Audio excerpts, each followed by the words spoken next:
Hey everyone, welcome back to video number 4 in the Akai MG-1214 series.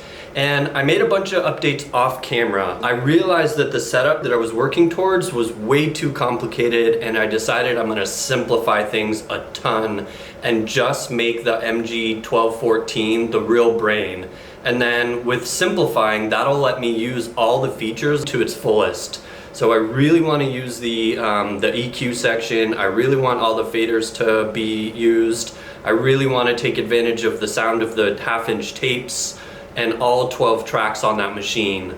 So before I can get to all that though, the studio is a mess and I need to clean up. Let's do that real fast and then we'll get into the new setup for the Akai MG-1214. All right, let's do this.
right, so here we are, got the studio all, well, partly situated.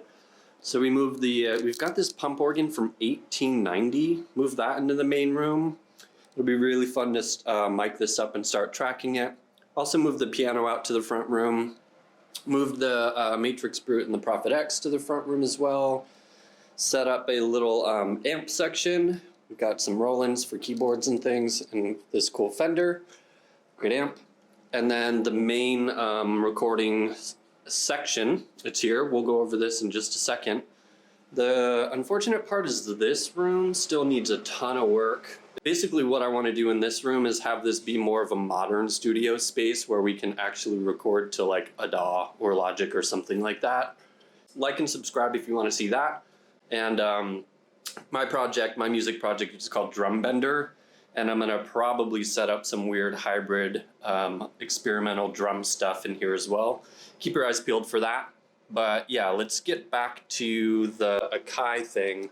So yeah, this whole room is gonna be like a live room. That's the point of this. I want like bands and musicians playing music together in real time. And yeah, using the Akai MG-1214 as the main brain. All right, so here's the update with the new setup. So yeah, this is basically the main recording device that I'm going to be using at Warm Robot Studios. I've still got a snake plugged into channels 1 through 12. So anything that I plug into channels 1 through 12 here will go to those respective channels. The cool thing about this snake too is it's got combi jacks, so it can take an XLR or a 1/4-inch cable, so I can do mics or instruments straight into there. And then record each channel onto a separate track. So again, if you miss videos 1 through 3, this records to 1/2-inch tape, and you can record 12 separate channels with this thing. I'm really excited to start using this. So what's different that I changed, the simplification that I made, is I'm not gonna use the direct outs anymore. The reason for that is the test that I did, I realized that it bypasses the EQ section and it even bypasses the fader, and I really don't like that. So all it does is it takes the preamp and sends that straight out of this, and that's just not how I want to use this thing. I want to take advantage of the EQ section, and I want to use the faders to mix.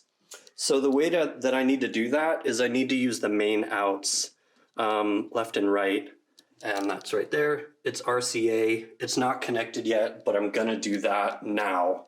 And basically what I want to do is just record only using this, all 12 channels, and then play the output of the tape and run that into this stuff, and then have the outputs of this go into maybe an 8-track, definitely go into this cassette deck, and maybe go into the reel-to-reel. So let's go over how to route the audio so that's possible. All right, so first things first, I need a cable that is RCA to 1/4-inch outs. So this one, and I'm going to connect this to the main outs on the Akai, and then run those into the warm tube EQs. So I'm going to do the red one as right, and I'm going to do the gray one as left. Just connect those right into the main outs, and then get those plugged into the warm tube EQs. So let's do that. The cool thing about this new setup again is it's on wheels, so I should just be able to spin it around a little bit. Hopefully nothing gets unplugged. And let's go to the back here. So yeah, basically these. So like I said, I use red as right and gray will be left. And I'll just have left go into the top one and the red one go into the balanced input respectively, left and right. So I could do stereo EQ on the final mix. Now I need to basically have the output of the warm EQs. I want the outputs of these to go directly into the inputs of the WA2As. These can act as either a compressor or a limiter. And yeah, if this switch is in the down mode, it's compressing.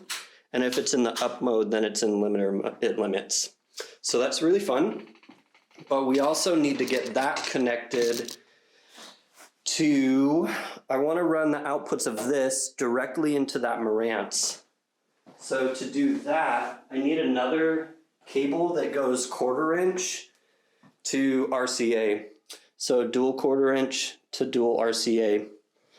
And if I take the outputs of the WA2A, sorry, I had a test thing plugged into that because I was experimenting with it last night. But the cable that I just showed you, this one's going to be way better. So yeah, I've got the outputs of this already going into the inputs of the WA2A. I used an XLR cable for that, but the outputs of this, those need to get routed, like I said, into the Marantz. So I'm going to do left and then right. Gray I'll do left, red I'll do right, and these are just balanced outs, left and right. That's the 1/4 inch side, and then the back of the Marantz is RCA. Almost all tape machines that I've seen are RCA. All right, so let me get this off of the tripod and I'll show you the input. All right, sorry it's dark, but this is the back of the Marantz cassette deck. And over here you can see line in and line out. So the output of that going into the input of the cassette deck. So now anything that passes through this whole section is going to go straight into the cassette deck. All right, I'm not going to stop there actually. Just for fun, I'm going to run the output of this into the input of here. So I just need another dual RCA cable, and I need to connect the output of the Marantz cassette deck, which is here. That's the output. And I need to run that into the input of the reel-to-reel. So again, sorry it's so dark, but let's see. This is the line in. This one's left, and this one's right. So the last thing that I could potentially do here, I'll brighten that up real fast. The last thing that I could try to do, but I don't have a cable for it, is connect the line out of this and plug that into the input of this thing. And this is the old 8-track recorder. Again, it's a total bummer that I don't think I have an RCA cable for that, but I'm gonna pause and I'm gonna look around, see if I do, because that would be fun to connect that right now too. All right, so bummer. I don't have another dual RCA cable to connect the 8-track recorder, but that can be, I'll get to that in one of the next videos for sure. For now, I'm just gonna plug in the reel-to-reel so it has power, and actually I can do that into the ferment into here instead, so it's not running, the cable isn't running farther than it needs to. So I'll plug that into here, and yeah. Oh, if you don't know, the ferment is a power conditioner. It makes it so it helps provide clean power to devices, so things that need electricity. So it also helps with like surges if there's ever danger of that. So all right, there we go. So yeah, let's see. All this stuff should power up. Let's do a test. Ooh. It's all flashing. That's funny. Power's on, power's on, power's on. Yeah, you probably can't see it, but that's that lit up. How about this? Yep, that's on. Whoa, crazy angle. And what about the reel-to-reel? Let's test this one. Where's the power for it? Right here. Boom, da, da, da. All right, sweet. Okay, so thanks so much for watching, everyone. I hope you enjoyed the content, and I hope you're enjoying the journey so far. I'm definitely excited about doing some more recording tests onto this thing. I know it's been a lot of setup, but that's just the honest reality of studio spaces. It takes a lot to set them up, and personally, I feel like I'm constantly changing setups to try to optimize or to try to be more inspired or to simplify or something. But I love that process. To be honest, if I could quit my day job and just go around the world and set up studios, I would totally do that. But all right, what's next? Definitely want to do some recording tests on this. We'll pass sound through all the outboard gear and we'll see how that impacts the sound of the tape on the Akai 1214. We'll send the output from the warm stuff into the Marantz. We'll get another cable so we can patch in the 8-track, and we'll try to do a recording test to all 3 devices at once. So that'll be coming up next. There's also a ton of work that needs to happen in that secondary room. So that'll be in a future video as well. Like and subscribe if you want to follow along, and we'll see you tomorrow. Peace, y'all.